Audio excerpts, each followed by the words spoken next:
Hey guys, and welcome back to Little Black Book. You know what time it is. Talking to you guys, obviously, about part 4. Why do we argue? Talking about how to resolve conflict through the aspect of listening to the conversation, listening to what your partner says.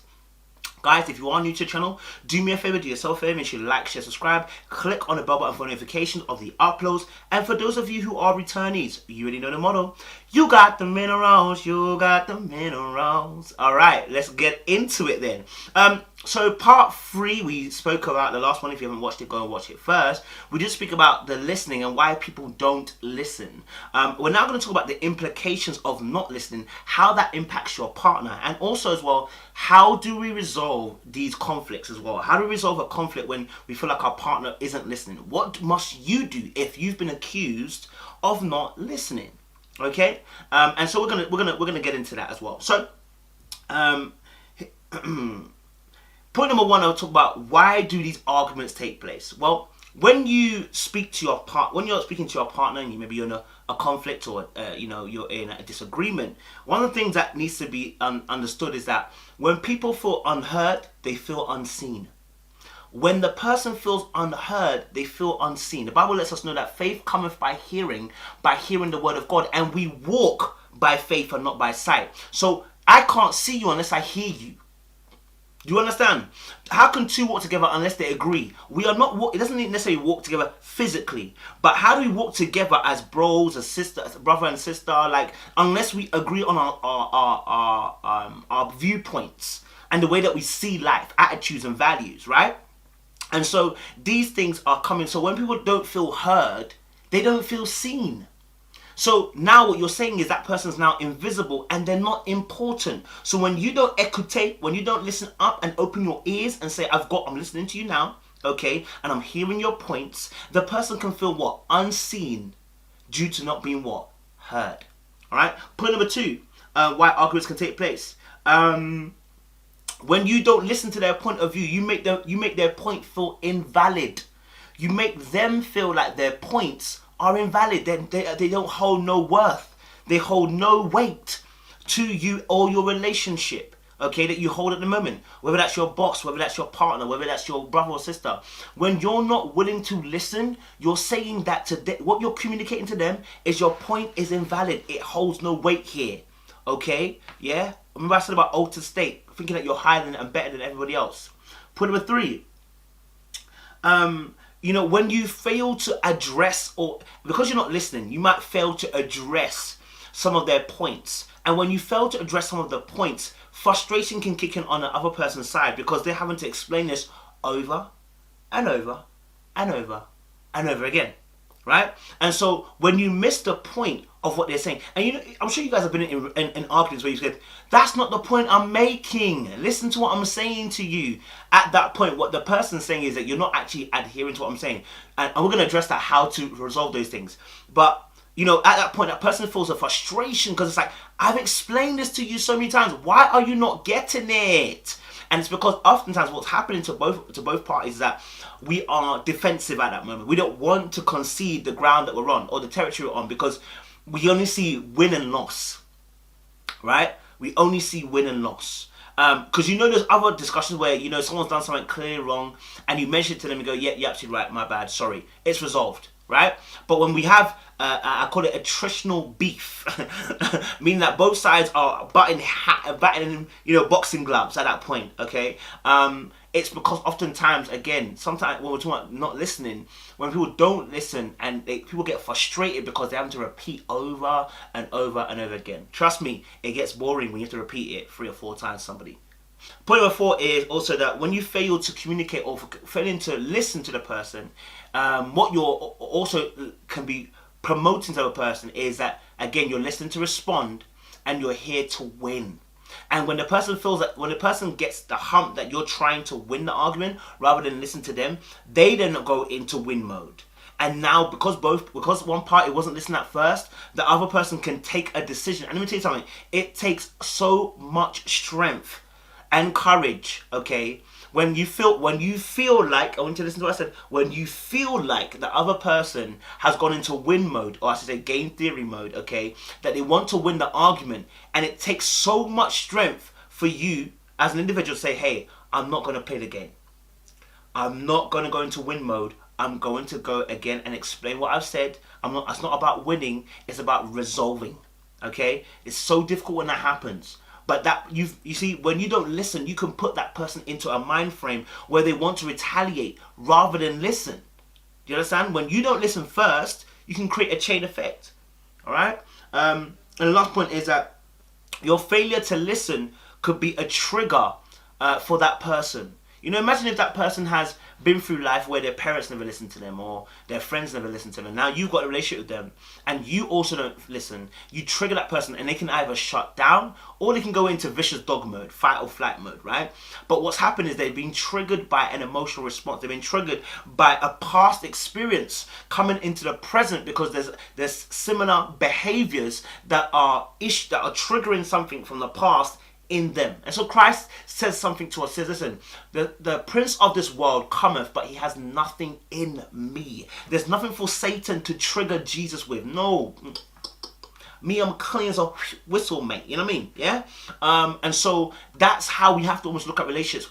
It's hard to, and this is something we'll all learn to do, not to be triggered by things of the past, but to deal with the actual now. You understand? But if we understand our past, we can understand where we're going also in future. Right? Now, I spoke of all of that to say, how do we resolve these issues? How do we resolve the issue of not listening? Well, if you're a person who's been accused of not listening, let me give you some pointers here for you to take away. All right, cool. Point number 1, stop what you're doing. Okay? Nothing else should be a focus except the person that you're dealing with. Put the mouse away, put the keyboard away, put the TV remote away, turn the volume down, turn off the TV, put the Xbox controller down, okay? Nothing else should be going on. The sole focus of your conversation and your eyesight and your body language and your conversation should be towards your partner. Take the phone out your hand, put it down, and show to your person that you're willing to listen. That's point number 1. Okay. Point number 2 is do not interrupt unnecessarily.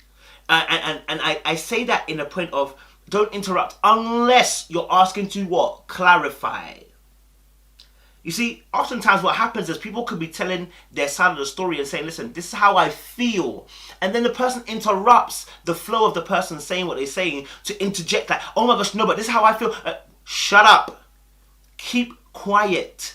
You understand? A good listener can sense the pause in the conversation and say, okay, fine. Have you come to a close at the moment? Okay, I really appreciate it. Thank you for sharing for me. Now, and it's going to go to my point 3. Thank you for sharing for me. I think what I was hearing from what you have said, let me just clarify what I think you said to me so that I know what I'm hearing. I think you said in part A that you felt like this. And then you said in part B you felt like this. And in part C you felt like this. Right? When you say that, okay, what you've shown is I was actually listening to you and I'm able to reiterate what you said to me. And therefore, I've got a grasp of what you're saying to me. Now you can go, okay, can I now respond to those particular points? If I respond to each individual point and then clarify those things with you, right? And this has to go both ways. Because some of you are feeling offended. And when the person's clarifying it, you're getting vexed. Listen, let the person clarify if that's what they are interrupting for. All right? If it's clarification. All right? But anything else to justify your actions, shh, zip it. Justify later on. Let the person finish. Let them come to a close. Let them come to a natural conclusion of their thoughts and their feelings. And then you begin to what? Then you begin to address. That's what we say by a good listener. All right? And so, and that goes on to my point 4 as well and point 5 in the sense of, like, a good listener will reiterate what you've said. I keep saying to you guys, if you can't reiterate what I've said, you haven't really been listening that hard maybe.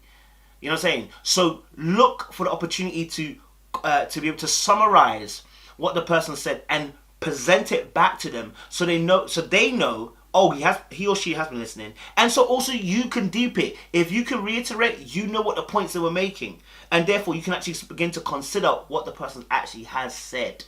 Do you feel what I'm saying? All right. If you can't reiterate that point, I will tell you again. Ask them again to say, listen, sorry. Do you know what? I can't reiterate what you said because I was hearing you, but I didn't understand what you say. So can you please explain it again to me so that I can really understand what you're saying, right? And that's the key thing. And again, when you're saying, can you clarify for me? Tone matters. If I'm going to bring that into a point, your tone, your chosen words of construction are quintessential for you to not enter into another argument just because you ask for clarification. Listen to what I was saying. Listen, do you know what? I'm so sorry. I think I heard what you said, and this is what I think you said. Could you clarify it for me one more time, just to make sure I actually heard it correctly? Then the person can say, yes, you heard it correctly. That's what I said. Or you can, the person say, listen, that's not what I was saying. But so let me just explain it again. You're giving them a platform to talk. You know what I'm saying? You have the Bible says, be slow to speak. Some of you you're quick to talk. And that's what causes the argument. You're swift with it. You have a lot of spontaneous language rather than actually pausing and waiting and taking time and then formulating how you felt or how you feel in response to what has been said to you, right? And so that's key thing. For those of you who are trying to make your partner listen to you or try to get a time to talk to them, I would say this: if your partner is busy, schedule a time where you can talk. And make it known, listen, I would really appreciate, again, lace it with sugar. I would really appreciate, listen, if we can have Tuesday where we can just really discuss this issue. I know you're busy, and I really appreciate that. And I thank you so much, for even, having this conversation with me and at least giving me a little bit of time to explain. Can we talk some more on Tuesday, right? And when you do that, what you do is allow the person to say, okay, cool. All right, the person's coming to me in a certain way. I'm also going to respond in a certain way, right? If you come amp, he's going to come amp. Or she's going to come amp. You know what I'm saying? Yeah, think of it that way. When you are talking about how you feel, when you are talking and you're thinking that and you want them to listen to you, again, think about how you want it to be said. Yeah? Don't just say things off the cusp. We really spoke about this in the last one, where tone, words, is important. Body language is important. If you come on crud will come back to you. You know what I'm saying? Press down, shaking together, runneth over, give, and it will come back to you. You understand? So that's all important as well, to deal with in terms of trying to make that, I don't want to say try and make, but trying to get the best possible response for someone to listen to you as well. So guys, I hope that helps in terms of resolving that issue when it comes to listening. If you feel like someone's not listening to your relationship, listen, just send them this video and say, listen, look, I don't want to kill you. I love you. I want you to work. Again, I want this to work. We have that common goal. So let's look at the ways that we can be working together to get us from A to B. All right? So, guys, if you're new to the channel, please do me a favor. Make sure you like, share, subscribe. Click on the bell button. And also, don't forget to leave a comment down below. Maybe you agree. Maybe you disagree. Maybe you got even a testimony. I don't know. But let us know your thoughts down below. Again, we appreciate you. Stay locked, stay loaded. You got the minerals, you got the minerals. Yeah, but the conversations need to happen. Like, you have to tell your wife or your husband what it is you like. All right, let's say you're a virgin, you might not know what you like, but from the beginning you start, once you're involved in contest, you should have an idea, do you know what I mean, of what you like. And you have to communicate that to your husband, to your wife, try new things, experiment, all that sort of stuff. You know what I've even found though, yeah? Or I've heard, yeah? Like, he's experienced. No, it's not experience. This is because what trust me, these times him. You know what I heard? No. This is real life stories.